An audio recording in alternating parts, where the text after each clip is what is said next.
Olá, você que acompanha a gente a partir de agora, Baião de 2, Caruaru no Face, série de entrevistas com personalidades da política de Caruaru. Neste mesmo horário já entrevistamos a prefeita Raquel Lira, o delegado Lessa e hoje o nosso convidado é o deputado federal Volney Queiroz. Eu quero agradecer pela presença, deputado. Eu que agradeço. Boa noite. Boa noite, César. Boa noite, amigos do Caruaru no Face, Baião de 2. Estamos aqui, felizes aqui com a oportunidade de conversar com os internautas e disposto aqui a esclarecer as dúvidas, batemos um papo interessante, animado, e estamos à disposição. Fechamos mais um ano, deputado. Saldo positivo em função de tudo que vivemos neste 2017. Preocupações, qual é a avaliação que o senhor faz objetivamente deste ano? Olha, foi um ano muito difícil. Eu acho que foi um ano dos mais difíceis para o povo brasileiro, um ano de recessão, de desemprego, um ano de frustrações e um ano principalmente de muito ataque aos direitos trabalhistas. Então foram muitas as investidas do governo federal sobre direitos consagrados da população, né? A reforma trabalhista já começa a fazer efeitos a partir do dia 11 de novembro, ela começou a vigorar e a gente começou a sentir já que ela não teve o efeito positivo que o governo falava e sim teve o efeito negativo que nós dizíamos que ela teria.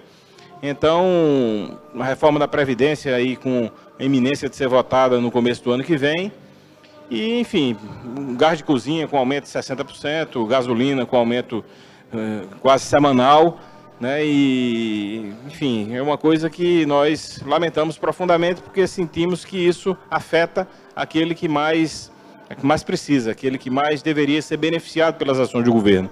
Então, um ano de um saldo negativo. Deputado, o senhor votou contra a reforma trabalhista, o senhor votará contra a reforma previdenciária, o senhor já se posicionou. Agora, eu ouvi do senador Armando Monteiro a seguinte observação e de outros políticos que votaram a favor da reforma trabalhista. Ela dá cobertura, ela é interessante para o trabalho informal, ela coberta esse pessoal que estava desassistido juridicamente. Isso é uma justificativa para quem votou favoravelmente à reforma trabalhista. O senhor observou isso ou não? De jeito nenhum. Eu sou contra a reforma trabalhista porque sei que seus efeitos são nefastos, permanentes e irreversíveis sobre a classe trabalhadora. Você vê a questão da Universidade Estácio de Sá, que foi divulgada nos jornais do Brasil todo, em todos os meios de comunicação. A Universidade Estácio de Sá é uma das maiores do Brasil, enorme no Rio de Janeiro, tem mais de 10 mil docentes, né, professores, e no dia 12 de novembro, assim que a reforma trabalhista entrou em vigor, a Estácio de Sá demitiu 1.200 professores. Demitiu num dia para recontratar no outro dia com outro, né, com o regime CLT, para usá-los quando fosse necessário. Então, foram 1.200 funcionários que foram demitidos e assim isso vai acontecer no Brasil todo. Isso foi apenas um caso. Então, eu sou empresário e eu sei que o empresário procura toda forma de buscar o lucro. A empresa, o ponto principal de uma empresa é o quê? Gerar lucro para os seus proprietários, acionistas, para os seus donos. Então, mas eu, como parlamentar, eu defendo os trabalhadores, não defendo as empresas, não defendo os empresários. A minha prioridade é defender os interesses do trabalhador. Por isso que eu tenho certeza que a reforma trabalhista é ruim para os trabalhadores. Por isso que os trabalhadores, os sindicatos de todo o Brasil são contrários à reforma trabalhista e é por isso que no mundo todo ela foi contestada pelos sindicatos e pelos trabalhadores. A reforma previdenciária ficou para o ano que vem. O governo Michel Temer tenta, a todo custo, convencer a sociedade de que é interessante a aprovação dessa reforma. Algumas observações já foram feitas, alguns ajustes dentro da própria reforma proposta pelo governo Michel Temer. Inclusive agora, os governadores do Nordeste especialmente, estão querendo processar o homem que é responsável pela articulação do governo Temer, o deputado Carlos Marum. Deputado Volney Queiroz, o senhor conhece o Marum de perto? Quem é essa figura que, de repente, aparece, era um defensor de Eduardo Cunha, é do Mato Grosso? Qual é a ação desse parlamentar no Congresso? É um deputado relativamente novato na Câmara, que, como você bem ressaltou, faz parte da tropa de choque de Eduardo Cunha, que continua mandando no Brasil e continua dando as cartas no Congresso, apesar de preso. E ele tem os seus longemanos, né, que são seus operadores, e o Carlos Marum é um deles. Então é um sujeito que eu nunca tive aproximação com ele, que é parlamentar, agora é ministro, é secretário de governo, que tem status de ministro, e fazendo ameaças de que os governadores que pressionarem os deputados dos seus estados a votarem a favor da reforma trabalhista serão compensados com liberação de recursos. Quer dizer, é uma chantagem descarada contra os governadores. Essa mesma chantagem já é feita contra os deputados federais. É uma ameaça de que os deputados que votarem contra a reforma da Previdência não terão suas emendas liberadas, não terão seus recursos para os seus municípios e seus estados liberados, mas ela tomou um patamar maior agora quando ela se fez essa ameaça contra os governadores, que se mobilizaram, fizeram uma carta exigindo que o presidente tomasse providências, caso contrário, eles iam procurar o judiciário para denunciar esse tipo de absurdo que é um ministro de Estado chantagear os governadores de Estado. Deputado Rony Queiroz, para quem nos assiste agora, é necessária uma reforma previdenciária?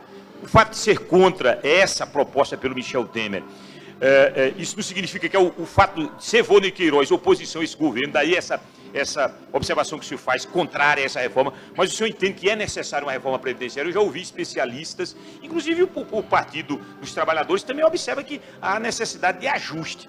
O senhor defende algum tipo de ajuste, algum tipo de reforma previdenciária? Defendo algumas reformas na Previdência. Por exemplo, eu defendo que as grandes empresas paguem o que devem à Previdência, que o débito das grandes empresas beira os 350 bilhões de reais. Então, primeiro tem que se buscar esse dinheiro. Depois que os mecanismos de cobrança das empresas sejam mais eficientes, que seja combatida mais efetivamente a sonegação, que se a gente busque maneiras de arrecadar e gastar melhor o dinheiro da Previdência. Eu tive aqui tem um especialista em Previdência, que é o Dr. Osório Chalegre, que nos acompanha hoje aqui nessa entrevista, e nós participamos do seminário, ele, mais alguns especialistas em reforma da Previdência, e nós chegávamos e debatíamos justamente essa conclusão. Eu não vou nem falar da parte da falta de legitimidade do governo. E aí você me permite aqui explicar um pouco dessa falta de legitimidade. O que é que eu digo falta de legitimidade? É o seguinte, um presidente da República, quando ele participa de uma campanha, ele apresenta as suas metas, o seu plano de governo. Então a sociedade, o povo brasileiro olha aquele plano e escolhe daqueles presidentes, daqueles candidatos, qual é o que ele quer votar. Então o governo escolhe o presidente e aprova aquele plano de governo. Então um presidente é eleito porque prometeu aquilo. E aí o sujeito tem carta branca do povo brasileiro para fazer aquele plano de governo. Michel Temer, ele era vice de Dilma. Ele assumiu numa situação extraordinária, excepcional, que é a vacância, o impeachment de um presidente da República, uma vacância do cargo, e ele então assumiu para cumprir aquele restante daquele mandato por ser vice-presidente. Então ele não tem nenhuma legitimidade, porque ele foi eleito com um programa de governo que se opunha às privatizações. Então, Dilma, quando foi eleita com um plano de governo contra as privatizações e contra as reformas previdenciárias e trabalhistas. Então, não se pode fazer uma reforma previdenciária ou trabalhista, ou privatizar órgãos importantes, como o Temer está se propondo a fazer, sem pactuar isso com o povo brasileiro. É preciso ter uma autorização do povo brasileiro para se mexer em questões tão caras para a população. Então, falta essa legitimidade. Mas, a parte disso, tem a questão prática, que é a Previdência brasileira não é deficitária. Não é deficitária. Foi feita uma CPI no Senado Federal e o resultado da CPI mostrava claramente isso. A Previdência brasileira não é deficitária. Esse é o primeiro ponto. Então, o que nós queremos? Nós queremos que o governo contrate uma auditoria, que ele nunca fez isso, independente, e mostre ao povo brasileiro que a Previdência Pública é deficitária, ou seja, ela dá prejuízo. Nós achamos que ela não dá prejuízo. Depois, dentro da Previdência, do regime atual de Previdência, há as aposentadorias ao homem do campo. O homem do campo não contribuiu para a Previdência. Logo, em todo o sistema de previdência do mundo, aqueles que participam do sistema são aqueles que contribuem para depois receber a previdência. O homem do campo, ele não contribui, e ele recebe sem contribuir. E ele foi incorporado à previdência depois para o sistema de previdência. Então, na nossa opinião, e de muitos especialistas, esse pagamento aos homens do campo, aos trabalhadores rurais, ele não deveria fazer parte da Previdência, porque ele é uma política compensatória, é como se fosse um Bolsa Família. É uma política que o governo faz para compensar a sua falta de assistência àquelas pessoas, então eles participam recebendo a Previdência. Teria que ser um pagamento à parte. Não podia fazer parte do cálculo da Previdência, porque a Previdência é só aqueles que pagam, contribuem e depois recebem o benefício depois de atingida a idade e os pré-requisitos. Então, são muitas questões que são colocadas num bolo e que tentam transformar a reforma da Previdência, transformar a Previdência brasileira num problema, quando na verdade não é, para transformar o que é que tem por trás disso? Na verdade, o mercado de seguros de previdência privado. Esse mercado, isso é claramente dito. Você vê nas entrevistas do presidente, dos ministros, diz o seguinte: o mercado espera pela reforma da Previdência. Por que o mercado tem interesse na reforma da Previdência? Justamente porque os grandes grupos de previdência privada têm interesse em abocanhar esse povo que vai migrar da previdência pública para a previdência privada. Vou interagir com o nosso público, muita gente mandando mensagem. Você pode fazer sua pergunta. No instante que você faz a sua observação aqui, que está participando, está assistindo, Baião de 2, Caruaru no Face, então você pode deixar a sua pergunta. Olha, aqui está o Ivana Melo, boa noite. Eliane, muito boa noite. Alisson Gonçalves, estou assistindo. Rubens Romeu, boa noite.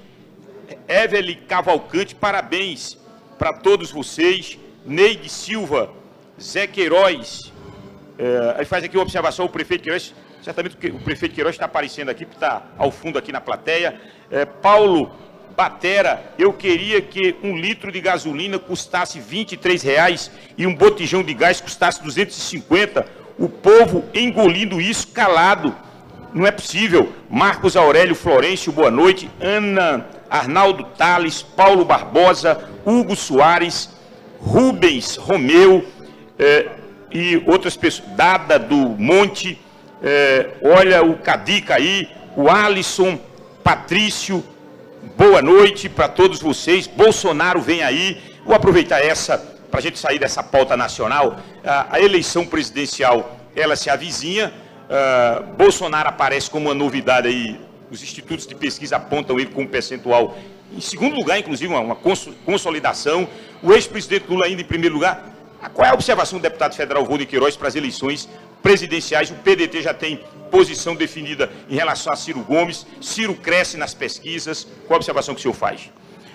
Olha, primeiro, César, eu quero dizer que quando a gente fala dessa reforma trabalhista e previdenciária, é sempre um tema muito árido, né? É um tema difícil para as pessoas que estão em casa nos assistindo, para eles acompanharem, mas eu tentei aí falar de forma mais didática para poder aproximar mais esse tema, porque, na verdade, ele tem impacto na vida dos trabalhadores e a previdência na vida de todo mundo. Então, é importante que você que está em casa nos ouvindo, saiba, entenda minimamente esse assunto para poder se posicionar e se defender. Eu queria, antes de entrar na resposta, agradecer aqui a presença de J. Lira, Adriano, meu amigo Abdias Félix, o doutor Osório, que eu já citei, Cadica, Anchieta, Alda, o seu Francisco, Marisa, Alex e outros amigos que eu vi chegando aqui, que nos acompanham nessa noite de hoje. Mas dizer a você que eu espero que a gente primeiro consiga realizar essas eleições no ano que vem, porque a coisa mais importante que nós temos e mais preciosa que nós temos hoje no Brasil é a democracia. E é através do processo democrático que o povo livre e soberanamente escolhe os seus governantes. Então é importante que a gente ressalte isso, para que a gente mantenha esse bem resguardado de forma muito consciente. Lutamos muito e muitos tombaram defendendo a democracia contra a ditadura militar, e nós gostaríamos que esse regime democrático se perpetue no Brasil, que é uma democracia... Você tem algum temor? Eu tenho. É uma democracia nova. Para o ano que vem? É uma democracia nova, é uma democracia incipiente, é uma democracia ainda jovem, a do Brasil. e é preciso que a gente tenha muito cuidado para que a gente não dê passos que pudessem comprometer esse regime democrático brasileiro. Então, dito isso, com essa esperança de que a gente tenha um processo democrático consolidado no Brasil, o nosso partido tem uma candidatura que é a de Ciro Gomes, que foi prefeito, foi governador, foi ministro, foi deputado federal comigo, e é uma pessoa que tem uma ficha limpa, é um membro do nosso partido, muito bem intencionado, e eu acho que ele pode jogar um papel importante nessa eleição do ano que vem. Lógico que aqui no Nordeste, Ciro leva uma desvantagem muito grande, porque nós sabemos que o presidente Lula é praticamente imbatível no Nordeste. Então, nós que somos aqui de Caruaru, de Pernambuco e do Nordeste, vemos nas cidades, nas pesquisas por onde nós andamos, que o presidente Lula tem esmagadora maioria da preferência do eleitorado. Mas eu acho que nós temos ainda muito tempo pela frente e nós podemos deixar que outros atores participem e se incorporem a essa eleição para que a gente possa, então, ter um leque mais abrangente de oportunidades para o eleitor, então, se posicionar e se definir quanto ao quem é melhor para tocar o Brasil nos próximos 4 anos. Então, a candidatura do Ciro dependeria muito do sucesso do Lula, se vai ser preso, se não vai ser preso na segunda instância. Isso vai depender de uma posição em relação ao ex-presidente Lula. Um eventual alavancada da candidatura do Ciro Gomes. A candidatura dele é irreversível. Ele será candidato pelo PDT. É um desejo do nosso partido ter um representante disputando a eleição e colocando a mensagem do partido, mas eu acho que o sucesso dele, essa alavancada nos números da candidatura de Ciro, depende muito de como o presidente Lula vai se comportar no processo eleitoral. Como a eleição ainda é em 2018, no segundo semestre, eu acho que tem muito tempo. Todos eles vão continuar visitando o Brasil, vão fazendo palestras, vão dando entrevistas, e a população, com o tempo, vai começando a escolher aí com quem mais se identifica. Pedro está perguntando, gostaria de saber como surgiu a ideia de construir um hospital pediátrico para Caruaru e como andam os preparativos para a obra. Quero parabenizá-lo pela iniciativa. O Pedro está mandando essa mensagem, como também o Jonatas Aquino.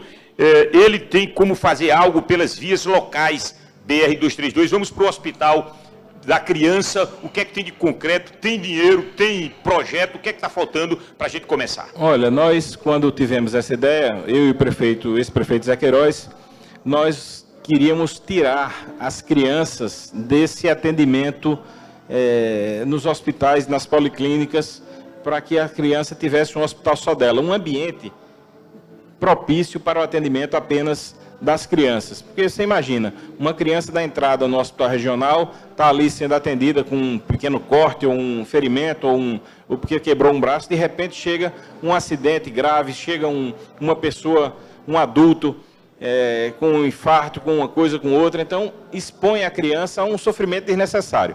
Então esse foi o objetivo inicial da nossa ideia. Então a gente começou a colocar recursos. Eu coloquei recursos no orçamento federal, acho que em 2014 ou 2015 eu comecei a colocar recursos. E esses recursos vêm se somando e hoje já temos 20 milhões de reais liberados.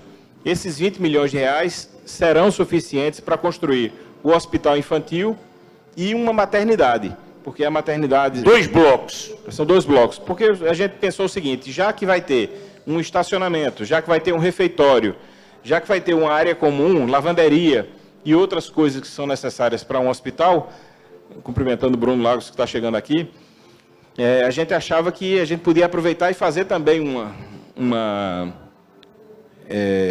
maternidade para que a gente pudesse, então, juntar as duas coisas, o hospital e a maternidade. A partir daí se encerrou o mandato do ex-prefeito Zé Queiroz e quem fica com a responsabilidade de tocar esse projeto é a prefeita Raquel Lira, e eu espero que ela toque, o Carlos Vera chegando aqui também, eu espero que ela toque o projeto e que a gente consiga tirar do papel, porque o mais difícil foi alocar o recurso, foi conseguir o dinheiro e liberar o recurso. Então, isso nós conseguimos e agora depende da prefeitura dar celeridade para que a gente possa ver esse hospital construído. Então vamos deixar isso bem posicionado. Tem 20 milhões para o Hospital da Criança, 20 milhões estão garantidos. Há um projeto para o bloco maternidade e o bloco pediatria. Exatamente. Isso está projetado, inclusive. Está projetado. Eu, inclusive, fez parte da minha campanha. Eu mandei o projeto, porque para você conseguir a liberação do dinheiro e conseguir todo esse passo a passo, isso leva anos. Você primeiro tem que fazer o projeto, aprovar isso tudo no Ministério. Eles fazem sugestões, exigências, você vai cumprindo passo a passo, até você estabelecer ali para onde vai ser gasto e com que e de que forma o dinheiro. E um cronograma de obras. Primeiro bloco, segundo bloco, terceiro, quarto. Tem um passo a passo. Então, isso, mas nós só podemos cuidar disso até o dia 31 de dezembro de 2016. A partir de 2017, quem cuida é a Prefeitura, sob o comando de Raquel. O que é que falta agora? Só colocar a máquina, olha, licitar a obra? Falta a Prefeitura, primeiro, a prefeita Raquel Lira optou em construir primeiro a maternidade. O nosso projeto era primeiro construir o hospital. Ela fez uma mudança sem me consultar. Achei muito ruim, por sinal, isso. Foi no Ministério, propôs uma mudança, isso também atrasa o processo, e fez uma proposta para construir primeiro a maternidade. Eu temo, sinceramente, que se faça a maternidade e que se despreze a construção do hospital. Eu acho que isso corre um risco grande de acontecer, porque a visão da secretária de saúde é que não é tão importante, não tem tanta demanda, e são muitos leitos que não tem essa necessidade e tal. Então, já não senti muita prioridade da secretária quando conversou comigo numa visita que me fez em Brasília. Então, a Prefeitura agora vai ter que aprovar esse passo a passo proposto por Raquel Lira e pela secretária de Saúde atual e tem que vencer esses entraves e começar, então, a construção da obra. As vias locais da BR-232, o rapaz fez uma observação se há projeto de melhoria para isso, se o senhor pode agir nesse sentido, não? Olha, essas vias locais aqui da BR-104. Eu tenho que procurar saber o que é que pode ser feito. Primeiro, a que ele se refere? É limpeza, é capinação, é buraco, é sinalização, é passarela. Eu acho que é um conjunto. Porque passarelas, por exemplo, são caríssimas, né? E as passarelas, por exemplo, da BR-232 até hoje não foram feitas. Você concorda comigo que a BR-232 tem quantos anos de construída já? Olha, foi no governo Jarbas. Pois é, pelo menos mais de 10 anos. E não foram construídas, nenhuma passarela foi construída na BR-232. Então, na BR-104 também, uma passarela vai ser uma coisa difícil de conseguir. Mas eu acho que a gente primeiro tem que tentar, pelo menos, as coisas mais fáceis. Capinação, conserto de buraco, operação tapa-buraco, sinalização, para que a gente possa ter, pelo menos, mais segurança ali no trânsito de carros. Do trânsito de pedestres só se consegue fazendo as passarelas. Vamos para a plateia. Alguém vai fazer alguma pergunta? Depois a gente volta aqui pelo Face com as pessoas interagindo com o deputado Vô Queiroz. Se você diz o seu nome, pode... Eu me viro para lá. Diz o seu nome, se identifica e faz a pergunta. Boa noite, meu nome é Hugo. Boa noite, deputado César. No segundo turno, o senhor, Zé Queiroz, todos apoiaram a candidatura de Raquel para a eleição. Eu me lembro que no final do mandato de Zé, teve uma palestra, uma reunião no SENAC, onde foi a despedida dos funcionários públicos, tudinho, o final da trajetória, né, dos 8 anos. E lá, o senhor disse que, dependendo da situação, como fosse o mandato dela no decorrer, ia até o adesivo, #VoltaZé. Esse adesivo já está pronto? Obrigado pela sua participação.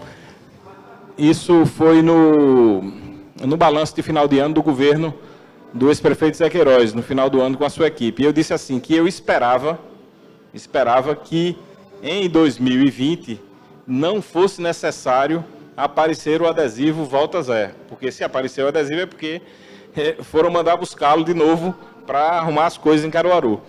Não, então a minha resposta é não. O adesivo não está sendo pronto, não está sendo feito, não está sendo pensado. O que eu acho é que a população está esperando, né, pelo governo Raquel Lira, para que ele... e eu falo aí com muita propriedade, porque, como disse o nosso espectador, eu fui um dos avalistas desse projeto. Eu e o prefeito Zé Queiroz fomos, publicamente, declaramos o nosso apoio no segundo turno a Raquel Lira. Eu sempre digo, há muita gente que diz que esse apoio foi fundamental para a vitória dela. Eu não posso dizer isso porque parece presunção a gente achar que a gente deu a vitória a Raquel. Mas muita gente em Caruaru acha que o nosso apoio foi decisivo. Então eu tenho, digamos assim, autoridade para fazer essas críticas. Espero que o governo de Raquel melhore para poder dar respostas ao que ela prometeu na campanha e ao que a cidade espera. Tanto de manutenção das coisas que já existiam, quanto ao prosseguimento de tantas outras coisas que estão em curso e promessas que ela fez e que a população espera que sejam cumpridas. Deputado, você está arrependido de ter apoiado Raquel ou ainda não bateu esse sentimento? Olha, eu não diria que eu estou arrependido, porque nós tivemos uma posição política que era a posição adequada naquele momento. Nosso campo sempre foi o mesmo campo de João Lira, nosso campo sempre foi o mesmo campo do PSB, nosso campo sempre foi o campo aqui de Arraiz, nosso campo sempre foi o campo de esquerda. Então, naquele momento, o nosso adversário histórico era Tony Gel. Naquele momento era Tony Gel. E nós achamos que a posição adequada era ficar ao lado de Raquel no segundo turno. Embora, em 2012, na nossa disputa, quando Zé Queiroz disputou com Miriam Lacerda, Raquel e João tenham ficado fora da campanha. Não se manifestaram favoravelmente a Zé Queiroz, não participaram da campanha. Mas nós achávamos que o nosso dever era de participar da campanha e mais, participar defendendo Raquel publicamente. Então foi isso que fizemos. Então, quando a gente toma uma posição pensada, ponderada e que diz respeito a uma coerência histórica, não há do que se arrepender. Mas acho que esperava mais desse primeiro ano de Raquel Lira. Um ano de governo, ela lhe procurou em Brasília. Qual tem sido a participação, quando eu digo Vônei Queiroz, eu me refiro ao prefeito Zé Queiroz também, dos senhores nesse governo Raquel Lira? Nenhuma, só uma visita a Brasília e nada mais? Na verdade, não me consta que ela tenha procurado o ex-prefeito Zé Queiroz nenhuma vez. E a mim ela procurou uma vez em Brasília, quando foi pedir recursos para o ano de 2018. Quer dizer, no orçamento geral da União, nós aprovamos os recursos, o Brasil aprova os recursos que vão de um ano para o outro. Então, tudo que vai ser gasto em 2018, ele é aprovado no ano anterior. Nesse momento, quando o orçamento está aberto, ela pediu para que a gente colocasse recursos para Caruaru, que era desnecessário pedir, porque eu sempre vou fazer isso, independente do pedido e do prefeito que esteja comandando a cidade. Então, eu agradeci a visita, atendi gentilmente, como é meu costume, e coloquei os recursos onde eu achava que eles deviam ser colocados, né? Então, aproveito para dizer que no ano de 2018 nós teremos R$8 milhões para a construção de um bloco oncológico no Hospital Mestre Vitalino. Isso foi pactuado com o governador Paulo Câmara. Nós acertamos com ele de colocarmos o recurso dos R$8 milhões para a construção do bloco para tratamento de câncer no hospital, e ele vai equipar e colocar para funcionar esse bloco que não existe hoje no Hospital Mestre Vitalino.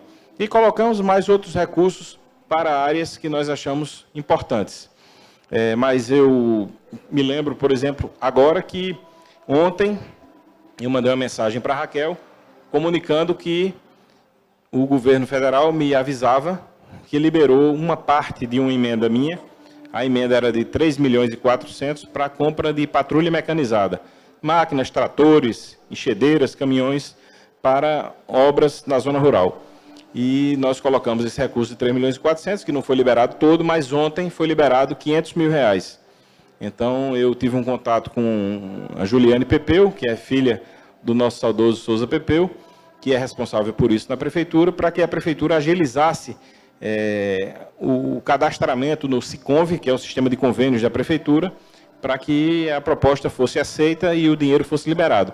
Então, ontem, hoje e amanhã, nós estamos nesse trabalho para conseguir essa liberação de recursos. Então, sempre, e em todas as áreas, tem recurso meu em Caruaru, ou que veio, ou que está sendo liberado, ou que será liberado no futuro, porque a minha prioridade absoluta nos últimos 10 anos tem sido colocar recursos para Caruaru. Ainda é a palavra paciência possível de ser usada para avaliar a gestão Raquel Lira, deputado Vônei Queiroz, ou depois de um quarto da gestão, e pelo que se assiste, essa palavra paciência já começa perder algumas letras? Olha, eu acho que cabe mais à população fazer esse julgamento, porque fica um pouco suspeito, digamos assim, eu ou o prefeito Zé Queiroz fazemos esse julgamento quando a prefeitura esteve sob o nosso comando até o ano passado. Então é mais interessante que a própria população avalie o ritmo das coisas, se atende às expectativas daquele que votou em Raquel ou daqueles que não votaram, porque quando o prefeito se elege, ele passa a ser prefeito da cidade toda e não apenas dos que o elegeram. Mas eu acredito que, como ele já lhe disse, eu esperava mais desse primeiro ano. Eu já soube que Raquel vai fazer uma reforma nos secretários nesse final de ano ou no começo do próximo ano. Isso mostra justamente que a máquina está precisando desse ajuste, porque não está dando o rendimento que se esperava. Eu tenho ouvido muitas críticas, aliás, eu não tenho ouvido elogios a Raquel. Esse ano de 2017 foi um ano muito difícil para a Prefeitura de Caruaru, porque digamos, de maio, junho em diante, eu só tenho ouvido críticas, as pessoas frustradas porque esperavam mais da Prefeitura, e a gente lamenta, porque a gente queria que o governo, que a Prefeitura tivesse se colocado melhor, tocado mais as obras. Eu, por exemplo, tenho obras que foram conseguidas por mim, como as estradas rurais, como o Canal dos Mocóis, como creches, como calçamentos, que umas pararam, outras estagnaram, outras estão em ritmo lento e outras sequer começaram. Então eu esperava que pelo menos essas obras que tinham recursos assegurados, que estavam planejadas, que elas tivessem maior velocidade. Vamos interagir com o nosso público. Um ponto interessante, o que o deputado acha da pouca representatividade de Caruaru na política federal? Só temos um deputado federal, que é ele, um suplente de senador e nenhuma das principais pastas no governo. Você já declarou que vai para a reeleição. Espero ser candidato a deputado federal novamente. É pouca a representatividade de Caruaru, na sua avaliação também, deputado? Pelo potencial de Caruaru, nós temos 210 mil eleitores. Olha, se a gente considerar que para se eleger hoje um deputado precisa de cerca de 90 mil votos, 100 mil votos, eu diria que está proporcional. Porque nós não vamos conseguir que um deputado federal tenha o que a cidade dê 50, 60 mil votos a 2 deputados federais. Não vamos conseguir isso. Eu consegui ter 60 mil votos aqui em 2010, apenas em Caruaru, o que me deixou praticamente eleito com os votos de Caruaru, mas não garantiria a reeleição. Mas eu atingi um bom índice para aquela eleição, mas eu tive o apoio de Raquel, eu tive o apoio de Rogério Menezes, eu tive o apoio de Laura Gomes, né? Então, e eu tive um grande leque de apoios em Caruaru que me garantiu esses 60 mil votos. Na eleição seguinte, foi a 2014, a última, eu já tive 47 mil. Então, uma boa parte dos meus votos, cerca de 13 mil votos, foram para Jarbas Vasconcelos, que apesar de não ser de Caruaru, teve 30 mil votos aqui. Meu amigo, pessoa que eu tenho o maior respeito, mas não me consta que ele tenha trazido nenhum real para Caruaru, não me consta que ele tenha visitado a cidade, que conheça os problemas da cidade. Então, é uma avaliação que a imprensa já faz, eu já vi você fazendo, já vi outras pessoas da imprensa fazendo. Vale a pena a gente votar em candidatos de outras cidades para representar Caruaru? Vale a pena fazer essa aposta nos nomes de fora ou é melhor a gente fortalecer um deputado da cidade que tem um compromisso com a cidade? Então, é uma questão que eu levanto e deixo para que cada um, então, dê a sua resposta. Bruno Henrique, eu quero que pergunte ao deputado por que ele não deixou o aeroporto funcionando, um equipamento tão importante. Nádia Maria da Silva, Alessandro José, Daniel Silva, fora Temer e todo esse pessoal que está rodeando, Walter Andrade, o problema de Caruaru. Vamos logo responder essa do aeroporto.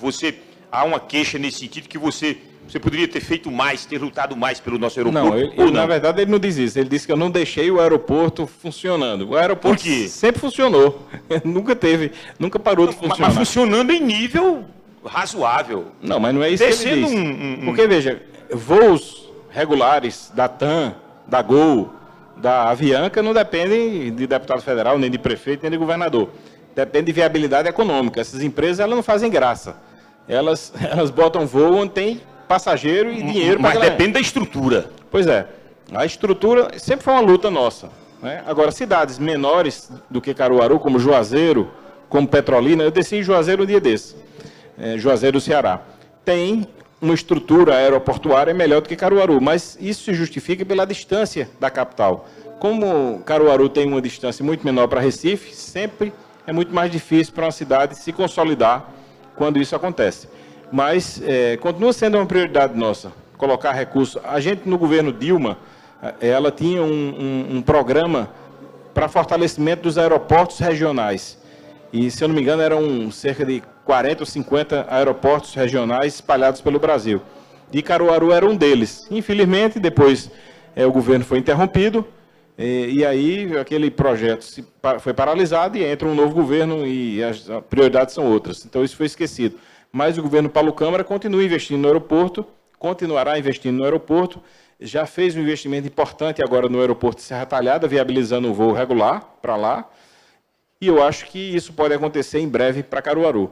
Mas não é uma atribuição minha cuidar de voos comerciais para Caruaru. Mas a cidade vai sempre contar comigo no que for necessário para que isso ocorra. Aquela parte que seria de sua competência de ajudar na estruturação do nosso aeroporto, isso você trabalhou nesse sentido? Sempre trabalhei, sempre recursos. trabalho. O prefeito Zé Queiroz sempre investiu no aeroporto, cuidou do aeroporto enquanto estava à frente da prefeitura. Agora, é uma coisa que, digamos, não é uma prioridade do ponto de vista, se você comparar numa cidade como Caruaru, as demandas de pavimentação de ruas, gente que mora no esgoto, em ruas sem calçamento, as dificuldades em educação, em saúde e tantas outras de infraestrutura, você, quando pensa no aeroporto da cidade, ela não é prioridade, obviamente. Tem muitas outras prioridades que atendem muito mais gente carente, necessária, do que cuidar do aeroporto. Embora não deve ser esquecida. E eu estou à disposição para que, junto com o governador Paulo Câmara, a gente possa fazer isso nos próximos meses. Deputado Rony Queiroz, você vive Caruaru, você interage com Caruaru. Eu digo no sentido de estar no final de semana, estar visitando a zona rural, estar no bairro, na periferia. Às vezes há essa reclamação nesse sentido de uma presença mais povo do deputado Rony Queiroz. Você faz essa autoavaliação e reconhece isso ou não? Você tem sido um palavra. Eu não digo não é em relação a emendas, em atuação em Brasília, não. Eu digo vivendo a cidade de Caruaru. Eu moro aqui, César. Eu moro em Caruaru. Sim. Minha vida, ela se resume a Brasília e a Caruaru. Quando eu não estou em Brasília, estou em Caruaru. Salvo quando eu vou para uma agenda, por exemplo, como eu fiz na semana retrasada, que eu fui visitar sete cidades no sertão do Araripe. Então, passei um final de semana visitando essas cidades. Mas quando eu estou em Pernambuco, eu estou sempre em Caruaru. Agora, o que é que eu não faço? Eu não jogo bola nos campos de pelada de Caruaru. Nunca fiz. Eu não bebo. Então, não fico bebendo cachaça em barzinho, em ponta de rua, para dizer que sou popular. Essas coisas eu não faço. Então, se depender desse tipo de coisa, as pessoas não vão me ver nesses ambientes. Agora, vivo a vida da cidade. Faço compra, vou no supermercado. Na feira, realmente, não vou. Mas ando a cidade toda, conheço Caruaru. Eu digo, brincando com o Zé Queiroz, conheço melhor do que ele. Ele disse que eu não conheço e a gente fica nessa disputa. Mas Cadica sabe que eu conheço melhor do que Zé Queiroz a cidade. Conheço os bairros, as ruas, sei onde tem obra minha, sei onde tem calçamento meu, onde tem recurso colocado por mim, onde é que a prefeitura não chega. Então, eu tenho uma visão boa da cidade. E vivo aqui. Então, eu acho que se a gente puder, se você disser, não, você pode andar mais pela cidade, eu acho que sim. Sempre é tempo da gente andar mais, se aproximar mais do povo. Mas minha vida é em Caruaru. Deixa eu interagir aqui com o nosso público.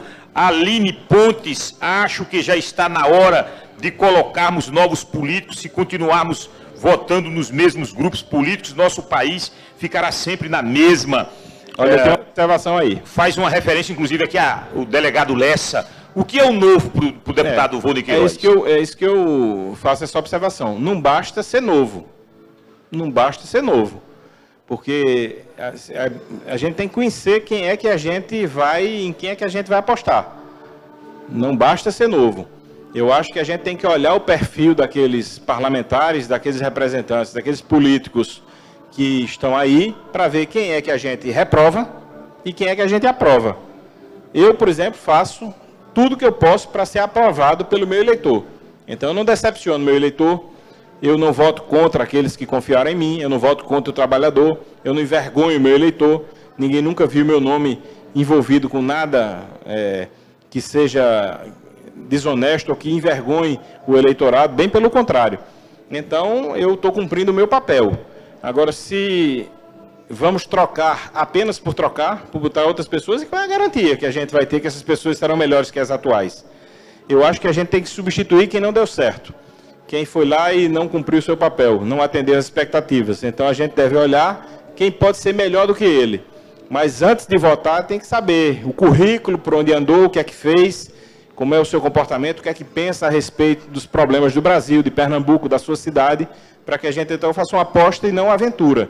A gente pode fazer uma aposta na novidade quando ela é concreta e quando a gente tem um mínimo de certeza ou de confiança de que aquilo será melhor do que a aposta anterior. Muitas mensagens estão chegando para a política, a eleição do ano que vem. Daqui a pouco a gente aborda esse assunto.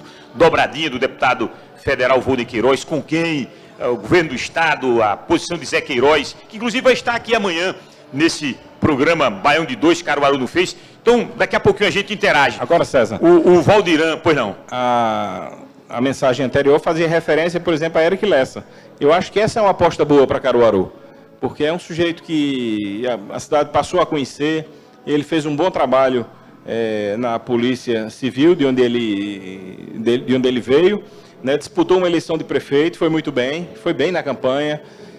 Hoje ele faz parte do governo Paulo Câmara, da base do governo Paulo Câmara, e é uma aposta nova, é um sujeito sério, que eu não tenho muita relação... Você está elogiando o Lessa? Eu não tenho uma relação... Lessa disse que não dobra com você de jeito nenhum, nem com você, nem com Queiroz. Eu não estou avaliando esse tipo de coisa, eu estou fazendo uma leitura... Eu estou me informando sobre isso. Eu estou fazendo uma leitura de quem ele é.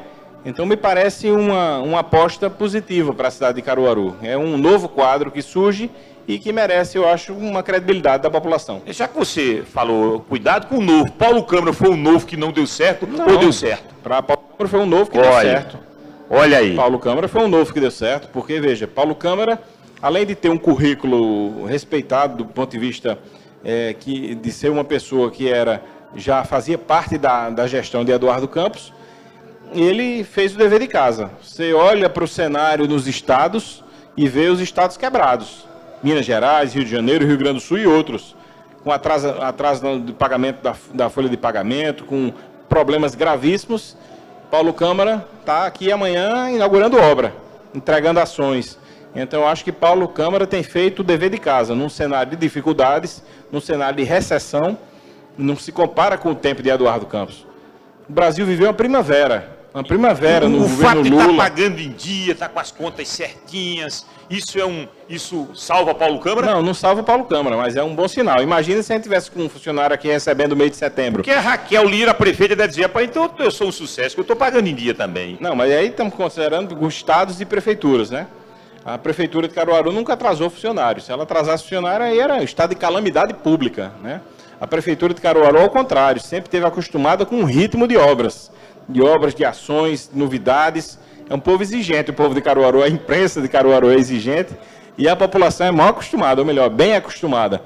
Então, é diferente dos governos estaduais que estão, a rigor, muitos deles estão quebrados. Paulo Câmara, então, faz um governo, é uma pessoa muito discreta, ele não é um político tradicional, então é uma pessoa discreta, que não gosta de aparecer, faz um dever de casa e, para mim, tem sido um bom governador. Se você perguntar se tem o que melhorar, lógico que tem o que melhorar. Nas reuniões que nós tivemos com ele, são sempre fazendo cobrança. Governador, isso não está bom. A última que nós tivemos, eu e o prefeito Zé Queiroz, foi para reclamar do Hospital Regional do Agreste. Precisa melhorar, governador. O governo precisa chegar lá, precisa ter uma intervenção ali para que a gente possa resolver aquilo. E estamos lutando para que a gente chegue no ano de 2018 de forma melhor com o Hospital Regional do Agreste. Então, mas eu acho que a avaliação do governo Paulo Câmara, ela é positiva. Valdiran Nascimento, César, e a bola de neve que só faz crescer e ninguém tem uma real solução, a Feira da Sulanca. Deputado, é um tema sempre recorrente nas redes sociais. Qual foi a sua participação? O senhor participou de que forma? E o senhor deu uma entrevista para a gente. Se Zé Queiroz não conseguia... se Zé Queiroz não conseguiu transferir, eu não acredito. O senhor apostou isso. Não mexe nessa... Ninguém mexe nessa feira, só Zé Queiroz teria essa condição. O senhor mantém esse discurso e o senhor colaborou em quê para que aquilo ali mudasse? Olha, eu participei muito de perto do governo Zé Queiroz. Então era uma coisa que a gente sempre trocava ideias, sempre conversava com os secretários, com a equipe. E eu fazendo essa ponte com o governo federal, trazendo recursos para que as obras fossem feitas, e sempre tive uma preocupação muito grande com isso. Então, a ideia da nova Feira da Sulanca de Caruaru no nosso governo, ela foi imaginada no final da terceira gestão de Zé Queiroz, ou seja, em 2012, para que nós, a partir de 2013, entrássemos com todo o gás para a construção da nova feira. Então, em 2013, eu conversei com a presidenta Dilma, eu conversei com o governador Eduardo Campos, fizemos um planejamento para fazer um negócio gigantesco, um negócio grande, de qualidade, que pudesse ser muito melhor do que o de Santa Cruz de Capibaribe, que pudesse ser da altura, do volume e do tamanho do que Caruaru representa, do que a população espera. Fizemos um projeto, debatemos amplamente com os sulanqueiros, com a população, mas, infelizmente, muitos atores se atravessaram no meio do assunto para que o assunto não fosse concluído, não tivesse sucesso.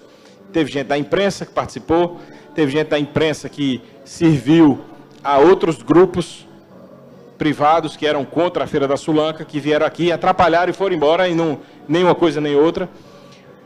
Muita gente que não tinha interesse no sucesso da Feira da Sulanca em Caruaru também botava gosto ruim. Empresários e figuras públicas, políticas de Caruaru, em vez de ajudar, também botaram areia no negócio. O fato é que não conseguimos fazer. Então, como eu dizia antes, no momento de primavera que o Brasil viveu, com Eduardo Campos, com Lula, no primeiro governo Dilma, que foi um governo de sucesso, nós não conseguimos fazer, com o Zé Queiroz dando a carga, fazendo tudo que podia, porque era uma obra que iria consagrá-lo, e ele sabia disso, que iria entrar para a história. Ele não conseguiu fazer, então eu conheço a capacidade dele administrativa, e você também conhece. Eu duvido que outro prefeito consiga fazer no cenário atual a mudança da Feira da Sulanca. Infelizmente. Não tem esperanças. Não tem esperança. Não naquele patamar. A não ser que você diga, não, vai passar uma máquina, vai passar um piche preto, um asfalto e jogar o sulanqueiro lá. Isso aí qualquer um faz. Isso aí qualquer um faz. Agora, um projeto moderno, um projeto para 20, 30 anos, um projeto que seja do tamanho de Caruaru... Mas esse carece de dinheiro, inclusive de que o feirante desembolse. Isso implica em situação desfavorável para aquele feirante que disse, eu não estou nessas condições, nós estamos em crise. Foi esse o problema que Zé Queiroz enfrentou. Eu não sei porque o preço de um banco era 20% de um preço de um banco que era comercializado em Santa Cruz de Capibaribe. Então seria um projeto muito maior do que o de Santa Cruz, muito mais confortável, muito mais novo, moderno, que ia dar muito mais dinheiro e que custava 20%. E aqui era considerado caríssimo. O sujeito pagava lá e achava normal o preço de lá. Então, na verdade, eu acho, César, que houve muitos interesses ali escondidos por trás daquilo, que terminaram dificultando. O fato é que a cidade saiu perdendo. Caruaru hoje tem uma Feira da Sulanca infinitamente menor do que a Feira de Santa Cruz. E eu acho que isso tende a se agravar na medida que se conclua a duplicação da BR-104. Isso já era alertado por nós há muitos anos. Quando a BR-104 for feita, vai atingir ainda mais a Feira da Sulanca, porque o sujeito que participa de uma feira em Santa Cruz, com o Moda Center, com toda a organização, ele dificilmente voltará para fazer uma feira em Caruaru com toda a desorganização da feira de Caruaru. Então, na medida que se consolide a BR-104, como é a tendência, vai ficar ainda mais difícil para o sulanqueiro de Caruaru, infelizmente. Interagindo com as pessoas que estão ao vivo, José Wilson Nunes, tem como fazer alguma coisa por Caruaru, porque Santa Cruz está colocando Caruaru no bolso, se refere à Feira da Sulanca. Ana Lúcia Marques, César Amigão de coração, Aline Pontes, por conta dessa birra política desse carrossel político. Caruaru só perde. Vejam como está o Hospital Regional do Agreste, a Feira da Sulanca, etc. E ninguém toma a frente para resolver. É a Aline Pontes. Ela está desapontada aqui com os políticos e com essa birra aqui em Caruaru. Voltou a birra Queiroz Lira nesse último ano? Isso? De minha parte, não. Você vê aqui, estou sendo muito educado aqui, estou sendo muito ponderado com relação à minha análise sobre Raquel Lira. Agora não podemos fugir da realidade nem fugir dos fatos. Emanuel Monteiro, Matheus Lira, prefiro as borrachadas ao invés dos bagunceiros. Agora, eu estou vendo aqui algumas mensagens que é um desapontamento com os políticos, e aí tem gente fazendo observação dos militares, volta olha aí, olha o que eu lhe disse no começo. Eu estou vendo isso aqui no Face agora, algumas pessoas chamando atenção para isso, e acaba me preocupando também, porque esse desapontamento, se o povo está desapontado com os políticos não têm uma parcela de responsabilidade por isso? Com certeza absoluta que tem uma parcela grande de responsabilidade, são os maiores responsáveis. Mas eu acho que... E como para reverter? O que fazer para reverter isso? Eu faço a minha parte, eu não posso fazer a parte do outro deputado. Eu faço a minha parte. Então, o que eu posso fazer é o que eu lhe disse antes. Eu não desaponto meu eleitor, eu não desaponto o povo de Caruaru. Eu ando aqui, graças a Deus, de peito aberto em Caruaru, sozinho. Sou cumprimentado pelas pessoas. Sou parabenizado pelas pessoas, pelas minhas votações, pelas minhas atitudes, pela minha postura, graças a Deus. Esse é o meu maior patrimônio. Então, eu não posso fazer a parte do outro político. Eu e Zé Queiroz fazemos a nossa parte. Eu acho que aqui em Caruaru, a política de Caruaru ela é uma política diferenciada. A política de Pernambuco é uma política diferenciada. Você vê que o envolvimento de pessoas de Caruaru em escândalos é muito menor do que a média. Então, eu faço a minha parte. Cada um faça a sua parte. Então, quando a gente generaliza, eu dou razão. O povo brasileiro está revoltado com os políticos. Dou razão. Né? Então, o que é que eu posso fazer? Eu posso fazer a minha parte. Eu quero saber se o povo que votou em mim está revoltado comigo. Não está. O povo que votou em mim está satisfeito com a minha atuação. Me parabeniza porque eu dou respostas de acordo com o que eles esperam, de acordo com o que eu prometi, de acordo com a linha de coerência das minhas atitudes ao longo dos mandatos. Então, é essa parte que eu posso fazer. Né? Então, eu não posso responder pela classe política toda. Eu posso fazer a minha parte, honrar os votos que recebi, para continuar merecendo o apoio e o voto da população. Já estamos entrando na reta final desse bate-papo, Baião de 2 com o deputado federal Volney Queiroz. Deputado, o senhor vai para a reeleição, o PDT indica alguém e o seu pai aparece com essa possibilidade para a chapa majoritária, vice, uma vaga para o Senado. O PDT vai, nos bastidores trabalha com essa possibilidade. Paulo Câmara, ele se recupera do ponto de vista de avaliação do eleitorado pernambucano, do cidadão pernambucano. Vamos tratar disso agora nessa reta final. Primeiro, quero agradecer também aqui a Marco Cazé, a Alex do Bode, que chegou aqui, né, o Bruno Lagos, que eu já citei, Carlos Vera, o professor Mota, Tássia, Elialdo Lima e outros amigos que estão nos acompanhando. Quero dizer a você que me lembrei aqui que o governador nos atendeu aqui fazendo a ligação daquela iluminação da BR-104, que era um pedido, um clamor da população aqui. Ele nos atendeu, está toda acesa, está bonito, está mais seguro para a cidade. E digo o seguinte a você, você sabe que eu sou presidente estadual do PDT, então eu sou presidente do PDT do meu estado.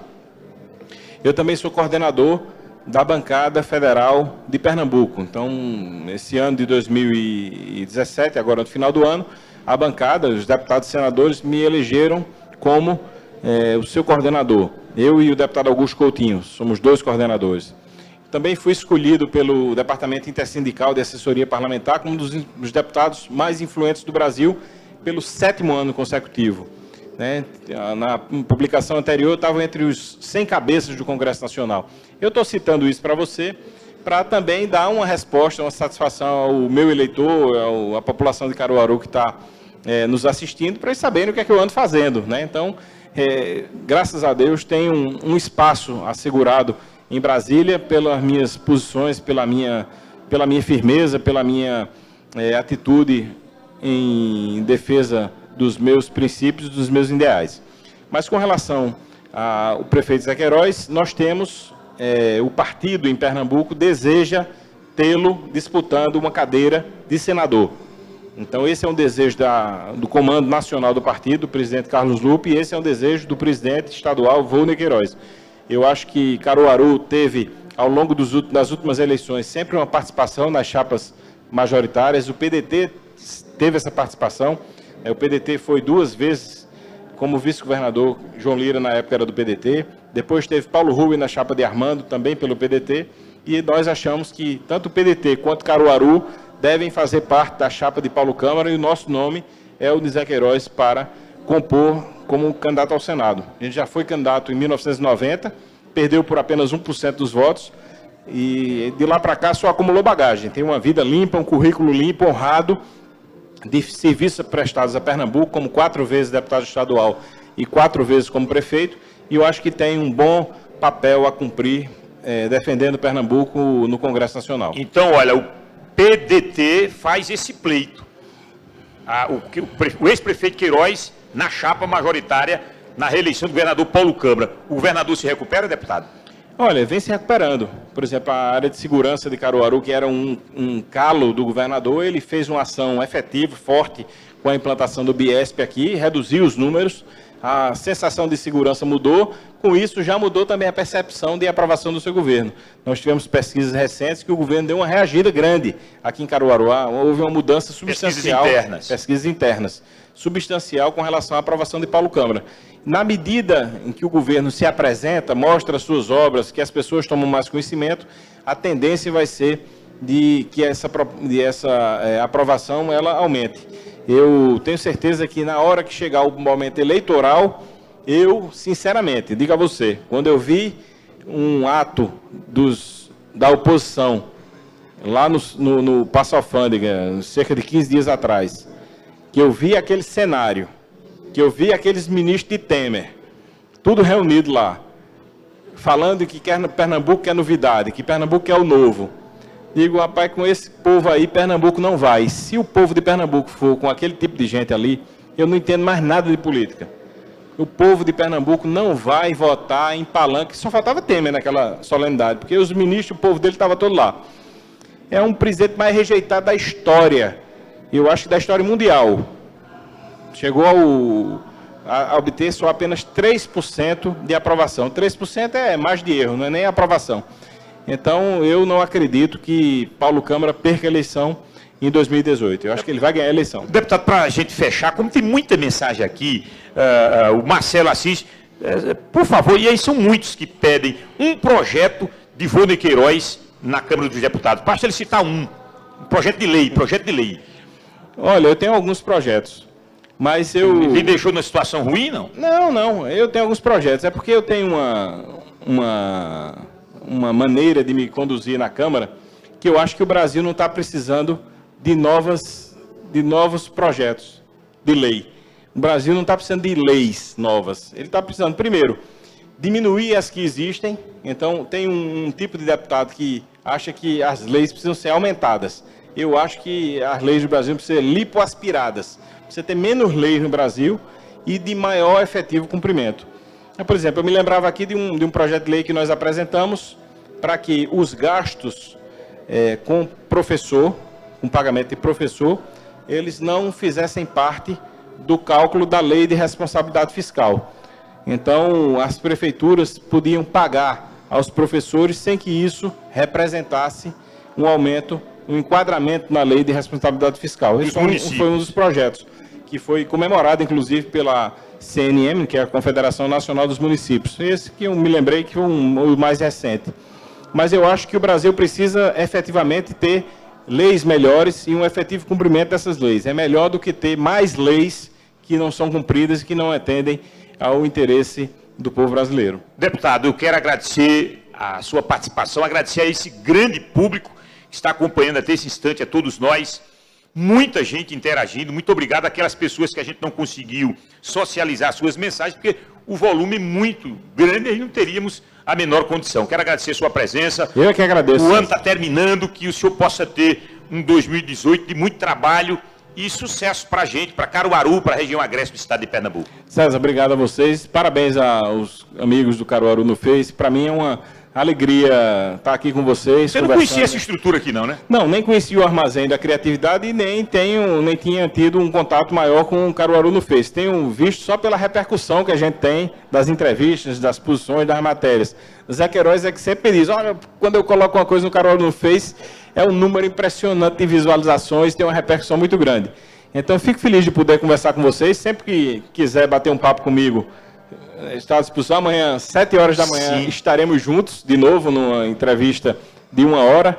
Então, aqueles que não puderam acompanhar do começo aqui ou quiserem ver a continuação dessa entrevista amanhã, nós estaremos Logo com cedinho, César, né? logo cedo, 7 da manhã, mais uma rodada de entrevistas. Então, eu quero desejar a todos um feliz ano novo, que 2018 seja mais maneiro para o povo brasileiro, principalmente para o trabalhador brasileiro, que a gente possa ter um ano mais próspero, um ano de mais facilidade, de menos recessão, de mais emprego, de menos caristia, né, que era uma palavra que estava esquecida da população, caristia.